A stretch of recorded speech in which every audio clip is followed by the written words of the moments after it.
6h33 em Manaus. Bom dia. Nublado, parcialmente nublado com pancadas de chuva à tarde e à noite. O Instituto Climatempo diz que é de 90% a probabilidade de chover até 15 milímetros neste domingo. Domingo 30 de junho, último dia do mês e do primeiro semestre. Amanhã começa o mês de julho e o segundo semestre de 2019. Por falar nisso, com o dia de hoje, faltam apenas 181 dias para terminar este ano de 2019. Hoje é dia de São Marçal. Aliás, vamos a uma curiosidade sobre este santo. No Maranhão, lá em São Luís, o dia de hoje, quando se reverencia São Marçal, 30 de junho, encerram-se oficialmente os festejos juninos. Nesse dia, desde as 6 horas da manhã até a madrugada da segunda-feira, ocorre o encontro dos batalhões de bombais, o Bumba Meu Boi, no bairro de São Paulo. Bairro de João Paulo. A festa de São Marçal surgiu da proibição aos grupos de Bumba Meu Boi de seguirem para a área do centro da cidade, da Grande São Luís, sob o pretexto de manutenção da segurança, ordem e tranquilidade. O areal do João Paulo se tornou desde então o ponto oficial de encontro gigantesco dos grupos de Bumba Meu Boi lá em São Luís do Maranhão, Edson Mello. Aliás, falávamos ainda há pouco aqui em off sobre as fogueiras, que são diferentes, né? Cada fogueira num santo tem uma conotação diferente. Por exemplo, de São Marçal, você falava ainda há pouco, aliás, o Hernandes Sampaio aqui, o nosso sonoplasta, elas eram feitas de paneiro.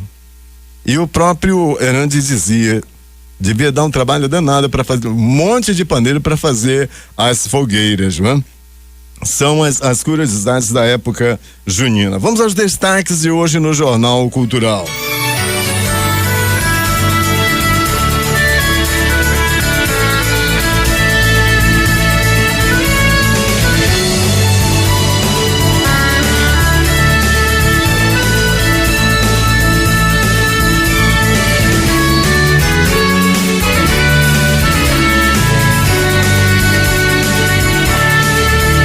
Vamos então aos destaques de hoje do Jornal Cultural. Alguns dos destaques: procissão de São Pedro movimentou a orla do Rio Negro neste sábado.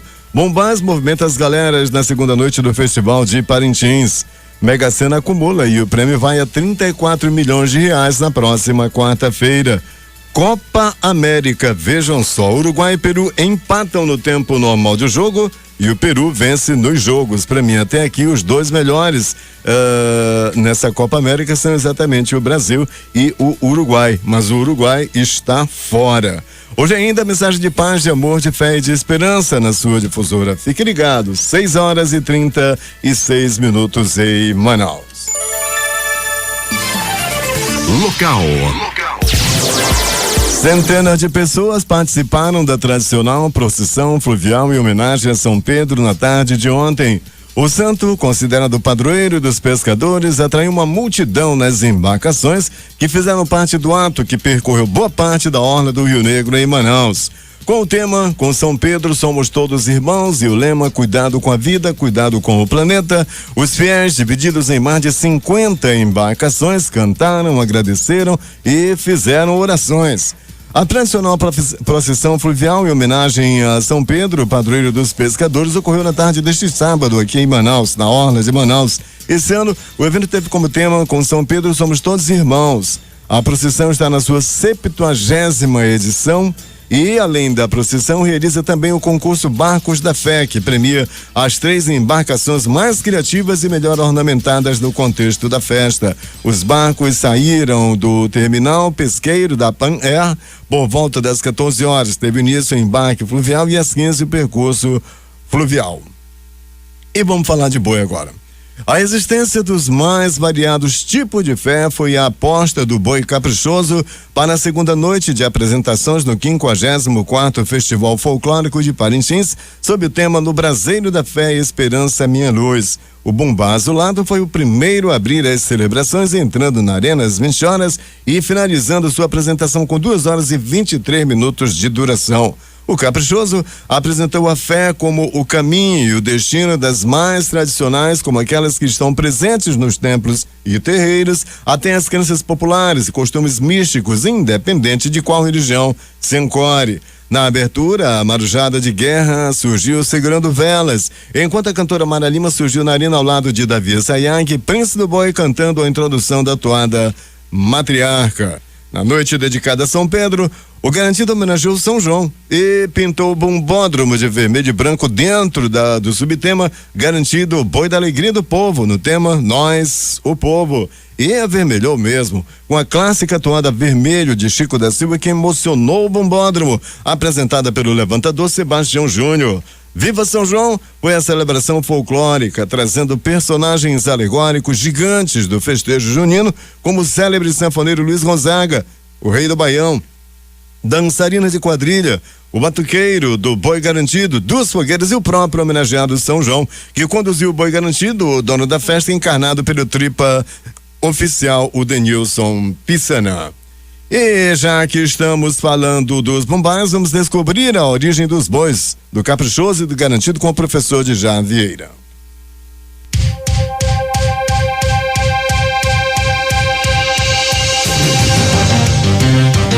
Bom dia aos ouvintes da Rádio Difusora. Este mês de junho é o mês que se realiza o Festival Folclórico de Parintins. O início do Caprichoso Garantido, as primeiras famílias que organizaram os dois bois foram do lado do Caprichoso, a família Cid, do lado do Garantido, a família Monteverde. É interessante notar que Lindolfo Monteverde funda o Garantido e permanece na direção do boi até 1982. E do lado do Caprichoso foram os irmãos Antônio Cid e Roque Cid, foram seus primeiros fundadores na década de 10. Em seguida, eles se desligam e passam a responsabilidade para outros donos. Donos é aquele que tinha a responsabilidade de colocar o boi na rua para a população brincar. Então ele passa para os seus filhos e sobrinhos, Mondico Cid, Pedro Cid e Félix Cid, seu primeiro ano. Nesse período inicial, na década de 20 e 30, vários outros donos, Dito da Maninha, Bobozinho, Nascimento Cid e tendo como padrinho Furtado Belém, tomaram a frente da brincadeira. O mais longo dono responsável pelo boi e o padrinho corresponsável foram Luiz Gonzaga e seu compadre Didi Vieira, respectivamente. Tomaram a direção da brincadeira no início da década de 40 até 1963. Com a morte de Luiz Gonzaga, em 1963, seu genro Nilo Gama coloca o boi na rua por um ano. No ano seguinte, o antigo brincante Leocádio leva o boi para o Aninga, uma comunidade rural localizada no outro extremo da ilha de Parintins. Depois de 2 anos, o Caprichoso volta para a rua Cordovil, no centro da cidade, sob o comando de Luiz Pereira, até a fundação da Associação Folclórica Boi Bumbá Caprichoso em 1982. O Garantido foi comandado até 1978 por apenas uma família, os Monteverde, que se apresentou por muitos anos em apenas num curral, na Baixada da Xanda, depois rebatizada como Baixa de São José. O Caprichoso foi dirigido por várias famílias, como nós vimos agora, e se apresentou em diferentes currais. Esses aspectos podem apontar uma das tantas diferenças existentes entre os dois. Esse fato pode ter contribuído para o Garantido construir um discurso voltado para a tradição, enquanto o Caprichoso, pela diversidade dos donos e currais que ocupou, pode receber com mais naturalidade o discurso das mudanças e inovações. Isso também é contraditório, visto que, no passado, essas posições foram invertidas, pois, nas décadas de 70 e 80, o Garantido foi mais ousado e o Caprichoso mais tradicional. Talvez as transformações no festival nunca poderiam ter acontecido se não tivesse sido iniciado pelo Boi Garantido, o boi que apresentava um discurso mais tradicional. Podemos distinguir diferentes fases nas trajetórias dos bumbais. A primeira é a fase da fundação, na década de 10, 20. A segunda é a fase da consolidação da brincadeira, quando se construíram os valores identitários do boi tradicional, com os versos dos seus amos, o amor de seus brincantes, as atitudes de seus padrinhos e com a adesão da comunidade, que vai de 1920 a 1965. A outra fase é do festival na arena, onde os dois bois sofreram profundas modificações na forma e no conteúdo das apresentações. Essas fases se entrelaçam numa relação dialética entre permanências e rupturas. A partir da década de 90, os bumbás de Parintins chegam ao mundo acadêmico nas universidades brasileiras.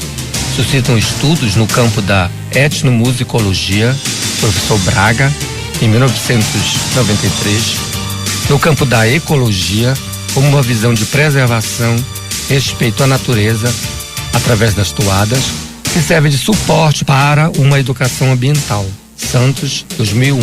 Um estudo sobre como o folclore tradicional transforma-se em mercadoria na indústria cultural, sendo um elo aglutinador e dinamizador de um amplo marketing cultural que, ao mesmo tempo, envolve e possibilita a artesãos, artistas, compositores, pesquisadores a criação de seus próprios espaços para inventar livremente símbolos, denunciar injustiças e criar novas utopias. O professor Nogueira e Azevedo, 1999 e 2000. Existem ainda pesquisas sobre as consequências negativas e positivas deixadas pelo festival na vida social e econômica do município. Fernandes, 2001. E assim a gente vai perceber que o festival, além de levar toda a população a brincar, ele serve também na academia para criar pensamentos, para pensar. Aqui a minha participação do professor Dejar Vieira para o Jornal Cultural. 6h44, nosso bom dia, agradecimento ao professor Dejar Vieira. Nosso bom dia também aos nossos ouvintes, o Hélio Monteiro lá em Anuri, o Laurindo Salvador, o João de Deus aqui no Alvorada e todos os guerreiros da tropa de 1977 do QG do CMA. Nosso bom dia também para a Avelina Duarte Coelho, o Álvares, Jorge Almeida, o Reinaldo. Toda essa rapaziada está aqui na escuta do Jornal da Manhã. Moçada que está aí no Lanche das Primas, aí na Raiz e o café no café da manhã. O nosso bom dia também para o Ronaldo, aqui perto no bairro da Glória, na escuta do Jornal da Manhã. 6h45, vamos falar de saúde agora. A Prefeitura de Manaus inicia na próxima segunda-feira amanhã, portanto, dia 1º de julho, a intensificação das ações de combate às hepatites virais. Serão realizadas atividades educativas nas unidades básicas de saúde, as UBSs, distribuição de preservativos, intensificação da oferta do teste rápido para detecção da doença e da oferta de vacina contra a hepatite B. Segundo o secretário municipal de saúde, Marcelo Magaldi, o Julho Amarelo é uma campanha de combate às hepatites virais instituída por lei federal em janeiro deste ano, que tem como objetivo reforçar as iniciativas de vigilância, prevenção e controle, alertando sobre as formas de prevenção e a importância do diagnóstico precoce. As ações de combate às hepatites virais são realizadas na rotina diária da Rede Municipal de Saúde.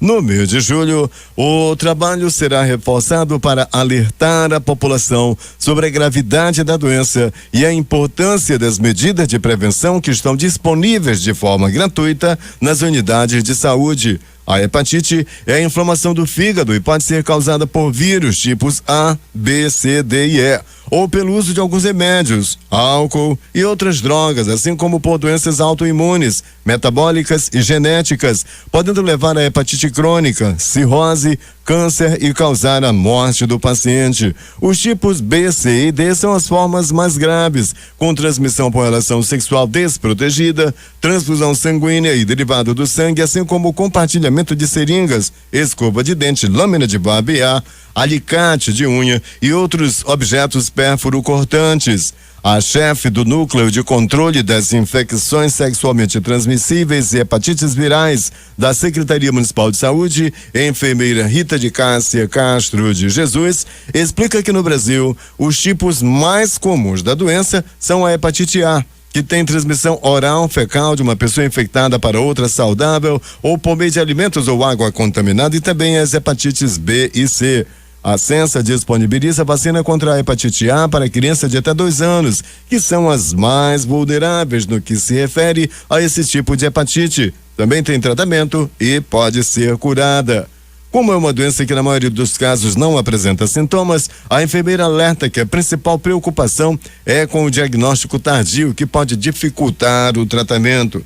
De acordo com Rita de Cássia, os dados coletados por meio do sistema de notificação de agravos, atualizados em 25 de junho, apontam que no período de 1º de janeiro a 25 deste mês de junho, Manaus registrou 160 novos casos de hepatites virais, sendo prevalentes os tipos B, com 87 casos e o tipo C com 46 casos confirmados. O cenário atual mostra uma tendência de queda dos números nos últimos 4 anos no registro de novos casos. E o assunto continua sendo saúde. A vez agora é do doutor Gilberto de Paula. Bom dia, doutor. Manaus, bom dia, Amazonas. Meu nome é Gilberto de Paula, sou médico nutrólogo, alergista, ortomolecular. Hoje eu vou falar para você a respeito de um assunto extremamente interessante. Vou falar sobre bactérias intestinais. Mais especificamente, eu vou falar sobre microbiota. A microbiota é o conjunto de bactérias que existem dentro do nosso intestino. Essas bactérias, elas têm várias funções. Elas ajudam na digestão, elas ajudam no processo de produção de substâncias essenciais à vida, como vitaminas, neurotransmissores, atuam alterando o pH do meio intestinal.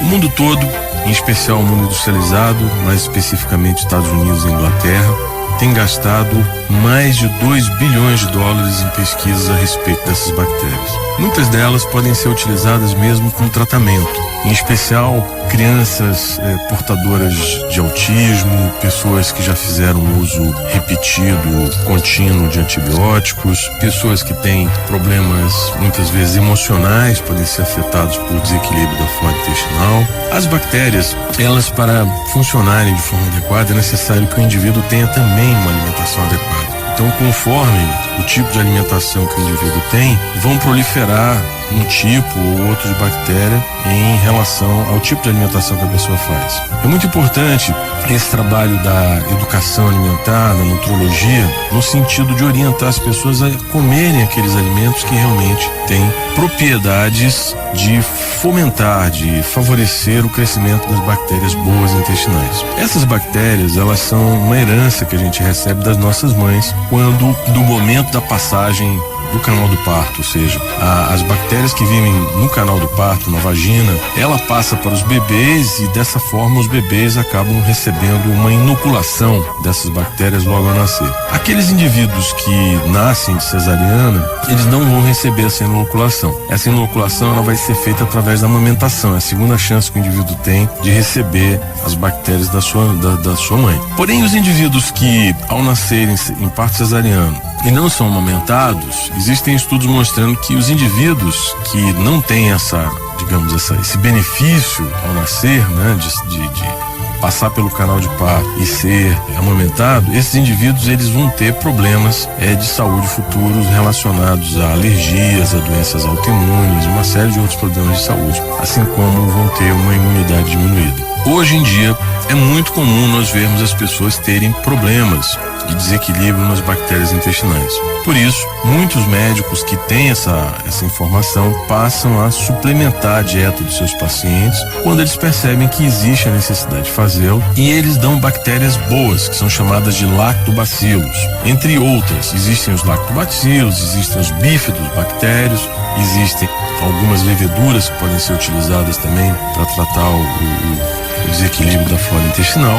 E, regra geral, médicos nutrólogos que estão a par do funcionamento do aparelho digestivo, da importância que o aparelho digestivo tem na geração tanto da saúde como de doenças degenerativas, doenças inflamatórias e doenças autoimunes, têm acrescentado nas suas prescrições, ao invés de usar antibióticos, eles estão usando bactérias intestinais para tratar doenças crônicas, doenças inflamatórias, doenças degenerativas. Então, nossa conversa hoje foi sobre bactérias intestinais, em especial a disbiose, que é exatamente o desequilíbrio da flora intestinal bacteriana, que é motivo de preocupação e cuidados por todos os médicos que atuam na área da nutrologia, da imunologia, na área da medicina preventiva. Então, nossa conversa de hoje foi sobre esse tema. Eu desejo para você um domingo ensolarado, se for possível, e que você fique no aconchego da sua família, dos seus amigos, e usufrua o máximo possível desse dia que é sagrado.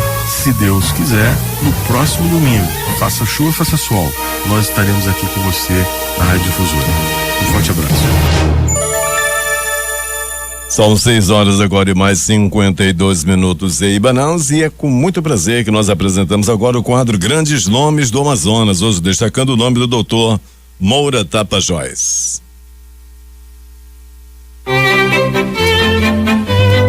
A série Grandes Nomes do Amazonas está de volta e neste domingo traz o médico amazonense Raimundo Moura Tapajós.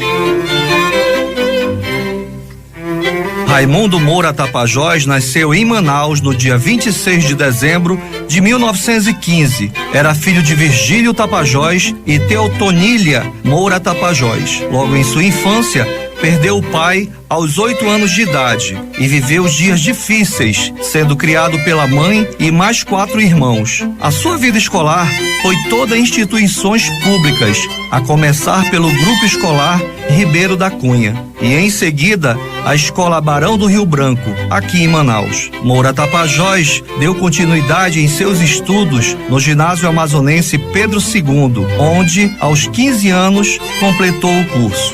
Desde muito cedo ele cultivava o desejo de ser médico e ao concluir o ensino médio, antigo 2º grau, o jovem Moura Tapajós, com tremendo esforço, conseguiu uma passagem na 3ª classe do navio e foi para a capital do estado do Pará, em Belém, onde ingressou na Faculdade de Medicina do Pará aos 17 anos. No Pará, cursou os 2 primeiros anos e depois transferindo-se para a Faculdade de Recife, em Pernambuco. No ano de 1938, com apenas 23 anos, concluiu o curso de medicina. Fez a pós-graduação no Hospital Oswaldo Cruz, no Recife, especializando-se em tuberculose pela Fundação Otávio Freitas. O Dr. Moura Tapajós mudou-se para o Rio de Janeiro, que na época era a capital federal, onde fez o curso de radiologia no Hospital dos Acidentados. Quando voltou a Manaus, Moura Tapajós realizou um dos maiores projetos de sucesso da medicina amazonense.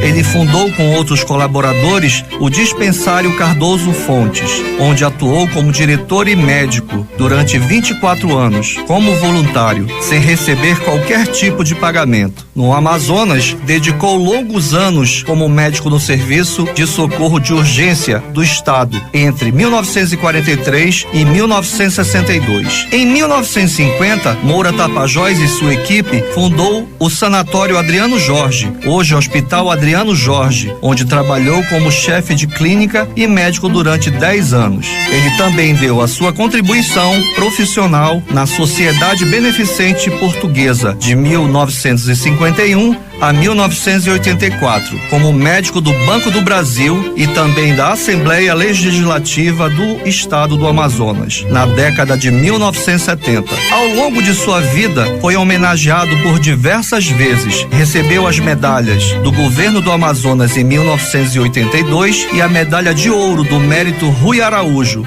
conferida pela Assembleia Legislativa no ano de 1997. O Dr. Moura Tapajós trabalhou em seu consultório particular, localizado na Rua Lobo da Almada, até aos 82 anos. Em março de 2001, foi empossado na Academia Amazonense de Medicina, como membro emérito.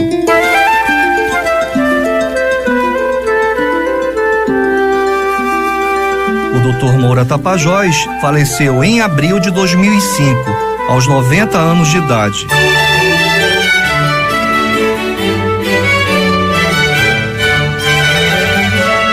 Com redação e produção de Adson Matos e gravação de estúdio de Chacal Colette. Eu sou Agenaldo Mata, exclusivo para o Jornal Cultural. Obrigado, Agenaldo. São 6h57 em Manaus. Nós vamos falar agora de futebol. A Suécia está na semifinal da Copa do Mundo Feminina, diante de uma Alemanha bicampeã mundial que ainda não havia sofrido um gol sequer no torneio. As suecas viram a alemã Magu abrir o placar, mas com gol de Jacobson, nome do jogo, e Blackstenius, vencendo por 2-1 e estão entre as 4 melhores equipes do torneio. Por uma vaga na decisão, o time do país escandinavo enfrenta a seleção holandesa na próxima quarta-feira, às 16 horas, pelo horário de Brasília, em Lyon. Após empatar o primeiro jogo na Gávea por 2-2, o Fluminense fez valer a força de Laranjeiras e venceu o Flamengo por 2-1, conquistando o título da Taça Guanabara Sub-17 e garantindo vaga na decisão do Campeonato Carioca. O tricolor abriu o placar aos 20 minutos do primeiro tempo com Miguel. No início do segundo tempo, o zagueiro Carlos marcou contra os 7 minutos, empatando o jogo. Comandada pela inspiração da meio-campista Sherda Spezzi e com um segundo tempo arrasador, a seleção da Holanda derrotou a Itália por 2-0 neste sábado em Valenciennes, manteve 100% de aproveitamento no torneio e se classificou pela primeira vez em sua história a uma semifinal do Mundial Feminino. Vamos voltar ao Brasil. O Vasco venceu o Rio Branco do Espírito Santo por 2-0 em amistoso disputado na tarde deste sábado no estádio Kleber Andrade, em Cariacica, na grande vitória. Os gols foram marcados por Marcos Júnior no time titular e Thiago Reis, que atuou pelo time reserva. O Cruz Maltino atuou como um símbolo de luto na camisa em homenagem a Thales, morto no último sábado após um acidente de motocicleta. E na comemoração dos 20 anos da Arena da Baixada, o Cerro Porteño bateu o Atlético Paranaense, acabou com a festa do Furacão. Bateu o Atlético Paranaense por 2-0. Os gols do Ciclone foram marcados por Amorebieta e Larrive. Portanto, a festa dos 20 anos da Arena Baixada, quem ganhou foi o Cerro Porteño. 6 horas e mais 59 minutos em Manaus. Vamos ao placar dos jogos de ontem, começando pelos amistosos. Já falamos ainda há pouco, Rio Branco do Espírito Santo 0, Vasco 2, Botafogo de São Paulo 2, olha só, o Corinthians 1, Flamengo 3, Madureira 1, Atlético Paranaense, também já falamos, Atlético Paranaense 0, Cerro Porteño 2. Jogos oficiais pela Série C ontem, São José do Rio Grande do Sul 2, Tombense das Minas Gerais 0, Náutico 1, ABC 1. Esse jogo foi lá nos aflitos. Globo do Rio Grande do Norte 1, Imperatriz do Maranhão também 1. Boa Esporte Clube das Minas Gerais 2, Clube do Remo do Pará também 2. Copa América, vamos falar agora da Copa América. Uruguai 0, Peru 0, isso foi no tempo normal, nos 90 minutos. O jogo foi lá na Fonte Nova. Na cobrança dos tiros livres, os pênaltis, o Peru fez 5-4 e o Peru está classificado. O Uruguai, um dos melhores dessa competição, eu diria que ele e o Brasil são os dois melhores, mas quem se classificou foi o Peru. Futebol tem dessas coisas, né? Um dos principais nomes da seleção do Uruguai, o atacante Cavani, foi sensato ao analisar a derrota por 5-4 para o Peru nos pênaltis deste sábado na Arena Fonte Nova, que causou eliminação nas quartas de final da Copa América. O jogador do Paris Saint-Germain, o PSG, também deixou claro que Soares, que perdeu a penalidade e deixou o gramado chorando, está muito triste. Está muito triste, é normal. Perdeu um pênalti em um momento decisivo, mas isso é o futebol. Muitas vezes marca, em outras perde. Tem que olhar para frente, a sensação é de tristeza, um pouco de amargura, um pouco de tudo. O destino é assim às vezes. Foi uma partida que tivemos muitas chances e desperdiçamos, disse Cavani. Vamos continuar aqui com o placar. Copa do Mundo Feminina, ontem, Alemanha 1, Suécia 2, Itália 0, Holanda 2. E os jogos deste domingo. Pela Série D do Campeonato Brasileiro, jogos oficiais às 15 horas pelo horário de Brasília, jogam Bragantino do Pará e Floresta do Ceará, Boa Vista do Rio de Janeiro e Brusque, que me parece que é de Santa Catarina, Fluminense da Bahia e Itabaiana, que é um clássico regional, Juazeirense e Iporá de Goiás, Caxias e Cianorte, América de Natal e vamos devagar aqui, Jacuipense. E São Raimundo do Pará e Manaus. Este jogo é às 17 horas pelo horário de Brasília. Portanto, são 7 jogos hoje pela Série D: Bragantino do Pará e Floresta do Ceará, Boa Vista do Rio de Janeiro e Brusque, Fluminense da Bahia e Itabaiana, Juazeirense e Iporá de Goiás, Caxias e Cianorte, América de Natal e Jacuipense, São Raimundo do Pará e Manaus. Os jogos da Série C, quando são 7 horas e mais 2 minutos em Manaus. Ferroviário do Ceará e Botafogo da Paraíba. Sampaio Correia e Confiança. Atlético Acreano e Volta Redonda, os jogos deste domingo. Olha só, o Atlético Acreano está na Série C. Subiu. Quem desceu foi o Sampaio Correia, que estava na Série B. Quem desceu também foi o Paysandu do estado do Pará, que estava na Série B durante longos anos e de repente caiu de produção e agora está na Série C. O Uruguai, vamos voltar a falar da Copa América e falar do Uruguai. O Uruguai jogou bem melhor na tarde de ontem, mas como o futebol não está nem aí para isso, o Peru está classificado para a semifinal da Copa América e vai pegar o Chile. Com o empate sem gols no tempo normal, a decisão foi para os pênaltis. Todo mundo converteu, com exceção de Luiz Soares, aquele que gosta de dar uma mordidinha nos outros. Com isso, o Peru eliminou o Uruguai nos pênaltis por 5-4 depois de empatar em 0-0 no tempo normal na tarde deste sábado na Arena Fonte Nova, lá em Salvador, pelas quartas de final da Copa América. Na semifinal, o Peru enfrentará o Chile na quarta-feira na Arena do Grêmio. O vencedor enfrentará a Argentina ou Brasil na final da Copa América no Maracanã.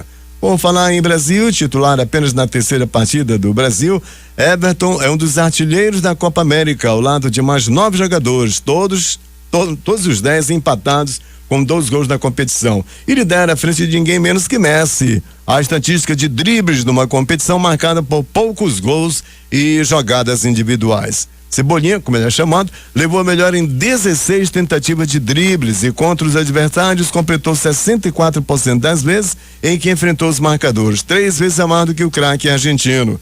E isso com 207 minutos em campo, ou seja, 153 a menos do que Lionel Messi, que atuou todo o tempo nas 4 partidas. A lista de maiores dribladores da competição ainda tem os colombianos Rames Rodrigues e Quadrado, além de Gabriel Jesus, todos com 12 dribles bem-sucedidos. Agora são 7h04 em Manaus. Vamos a lembrar agora os antigos comerciais, os antigos reclames, como os do Sorrisal e o do Quissuco.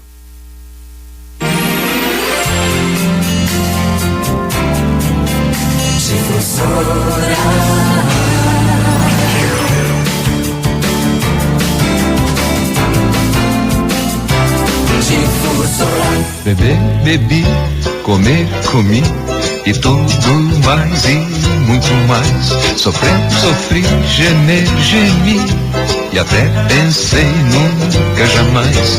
Mas vejam só, fiquei legal, eu me dei bem com Sorrisal. Beber, bebi, comer, comi, eu me dei bem com Sorrisal. Sorrisal, alívio já. Difusora.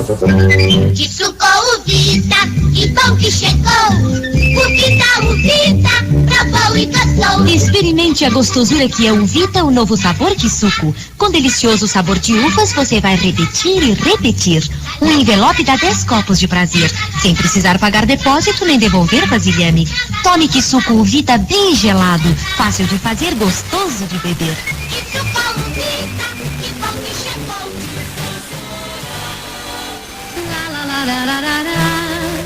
Flit não pode faltar na limpeza do lar. Insetos voam, zum, zum, zum. Flit chega, não fica nenhum. Flit protege a família. Flit é sossego de vida. Tenho Flit em casa e me sinto protegida. Flit, Flit, Flit. E que cheirinho de limpeza, que prazer, que bem-estar. Flit não pode faltar na limpeza do lar. Difusora no coração do povo. 7h06 em Manaus. Vamos falar de loterias, começando pelo dia de sorte, concurso 169. As dezenas sorteadas foram 09, 11, 14, 18, 24, 26 e 29. Daqui a pouquinho eu vou repetir para você conferir. 7 números acertados, não houve acertador, acumulou. A estimativa de prêmio para o próximo concurso no dia 2, terça-feira, de acordo com a Caixa Econômica Federal, R$1.500.000. 6 dezenas acertadas no concurso de número 169 do dia de sorte. 6 dezenas acertadas foram 236 apostas ganhadoras. O prêmio para cada uma delas, R$1.096. 5 dezenas acertadas foram 3.587 apostas ganhadoras. O prêmio, R$20. 4 dezenas acertadas, 42.577 apostas ganhadoras com premiação individual de R$4. Mês da sorte, outubro, 160.691 apostas, R$2 para cada uma delas. Vamos repetir para você conferir as dezenas do concurso 169-169 do dia de sorte. Confira. Dezenas 09, 11, 14, 18, 24, 26 e 29. 09, 11, 14, 18, 24, 26 e 29. Agora 7h08 em Manaus.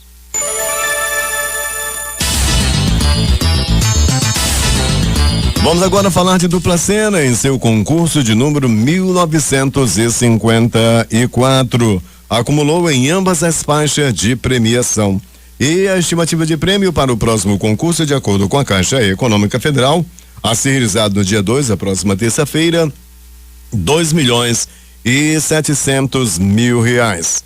Na primeira faixa de premiação, as dezenas sorteadas no concurso 1954 da Dupla Sena foram estas: dezenas 09, 10, 14, 39, 41 e 49. Vamos repetir as dezenas do primeiro sorteio, a primeira faixa de premiação do concurso 1954 da Dupla Sena, que acumulou em ambas as faixas. As dezenas foram 09, 10, 14, 39, 41 e 49. Vamos agora à segunda faixa de premiação. As dezenas foram 01, 04, 17, 34 e repete da primeira faixa de premiação, dezena 41, saiu ambas as faixas. Dezena 41 e depois 49. O interessante é que na primeira faixa de premiação foi 41 e 49, na segunda 41 e 50. Vamos repetir, segunda faixa de premiação, Dupla Sena, dezenas 01, 04, 17, 34, 41 e 50. O assunto agora é quina, concurso 5.007. 5 números acertados, 5 dezenas acertadas. Uma aposta ganhadora é de Aracaju, lá no Sergipe, e vai receber sozinha 3.900.000. Vale ressaltar que estava acumulado 3.959.908 reais e 92 centavos. Vamos repetir: 5 dezenas acertadas, quina, concurso 5.007. Uma aposta ganhadora de Aracaju, capital do estado do Sergipe, vai receber sozinha amanhã, ou quem sabe na terça-feira, 3.959.908 reais e mais 92 centavos. A quadra da quina teve 126 apostas ganhadoras. Prêmio para cada uma delas, R$3.932 reais e mais 37 centavos. O terno da quina teve 8.383 apostas ganhadoras. Cada uma delas recebe R$88,88. O Duque teve 192.241 apostas ganhadoras. O prêmio magnífico, R$2,13. Vamos às dezenas do concurso 5.007 da quina. Anote: dezenas 15, 19, 21, 43 e 44. Vamos repetir para você conferir as dezenas do concurso de número 5.007 da quina, sorteados ontem lá em São Paulo. Dezenas 15 e 19, depois 21 e a seguidinha 43 e 44. 7h12. Vamos falar de Time Mania. Concurso de número 1.350, também sorteado lá em São Paulo, capital. 7 números acertados, não houve acertador. Estimativa de prêmio para o próximo concurso, já que acumulou. Concurso este a ser realizado no próximo dia 2, a próxima terça-feira, R$5.900.000. 6 dezenas acertadas, 6 apostas ganhadoras. O prêmio, R$17.066 reais mais 65 centavos. 5 números acertados, 5 dezenas, 182 apostas ganhadoras. O prêmio, R$803,76. 4 dezenas, 4 números acertados. 2.892 apostas ganhadoras. O prêmio aqui fixo, R$6. 3 dezenas acertadas, 2.905, 2.905 apostas ganhadoras. O prêmio, R$2. O time do coração foi o Goiás, claro, lá de Goiás, com 15.072 apostas ganhadoras que vão levar R$5. Vamos à dezena do concurso 1.350 da Time Mania. Anote: dezenas 25, 26, 42, 50, 68, 69 e 70. Vamos repetir as dezenas do concurso 1.350 da Time Mania para você conferir. Uma seguidinha dupla, 25 e 26. Depois soltas tem as dezenas 42 e 50. E fechando o jogo, uma seguidinha tripla, 68, 69 e 70. 68, 69 e 70. Daí fica difícil acertar. Uma seguidinha dupla no começo e uma tripla no final. Vamos agora falar da Mega Sena, que acumulou. Estava em R$10 milhões e vai agora para R$34.400.000, segundo estimativas da Caixa Econômica Federal. O próximo concurso, de número 2.165, deverá ser realizado na próxima quarta-feira, dia 3 de julho. E o prêmio é este: R$34.400.000. A quina da Mega Sena, o concurso é o 2.164. A quina da Mega Sena teve 51 apostas ganhadoras. Cada uma delas vai receber R$43.294 e mais 26 centavos. A quadra da Mega Sena teve 3.431 apostas ganhadoras. Cada uma delas deve receber R$919 e mais 35 centavos. Vou repetir para você. Na quarta-feira, o prêmio é de R$34.400.000. Vamos agora descobrir por que ninguém acertou as 6 dezenas da Mega Sena no concurso 2.164, que foi sorteado ontem à noite. Ninguém acertou por causa disso, ó. Dezenas 16 e 17. Depois 25, aí 47 e 48 e fechando o jogo 58. Ou seja, foram 2 seguidinhas. Vamos lá, devagar, as dezenas do concurso 2.164 da Mega Sena. Dezenas 16, 17, 25, 47, 48 e 58. Contando com as seguidinhas, vamos lá. 16 e 17. 25, 47, 48 e 58. Boa sorte na próxima quarta-feira. Fala aí, Evaldo, a gente manda um abraço aí pro Lucivaldo. O Lucivaldo também tá na escuta aí da nossa programação. Não, o Lucivaldo não é não. E ele tá lá no São Lázaro curtindo a nossa programação. E já tem aqui, ó, já estão me limando, ô Júlio. Tem assim, ó, bom dia, Júlio, estou te curtindo aqui em Brasília. Bom dia para a nossa ouvinte, a Sônia, aí em Brasília, que tá curtindo. O Júlio tá mandando um beijo para você. E o Lucivaldo mandou um abraço também para Joyce e pro Joed, lá na colônia de Vera Machado. E essas músicas do Evaldo lembram muito os aniversários lá na Dona Creuza, lá na Chevalier, lá no Morro da Liberdade. Não, a música do Evaldo. E por falar em aniversário, ontem foi do Emanuel Vinícius, o meu netinho completando 9 anos, o farofeiro do Emanuel, e do Cauã também, filho da Jásia, aqui no bairro de Aparecida. Amanhã da Joyce Malena Vieira. Próximo aqui à igreja. Toda vez eu esqueço o nome dessa rua aqui, portanto eu não vou dizer. Eu tava aqui da igreja de Aparecida. Alexandre Amorim. A gente tava em dúvida. Pior que corda.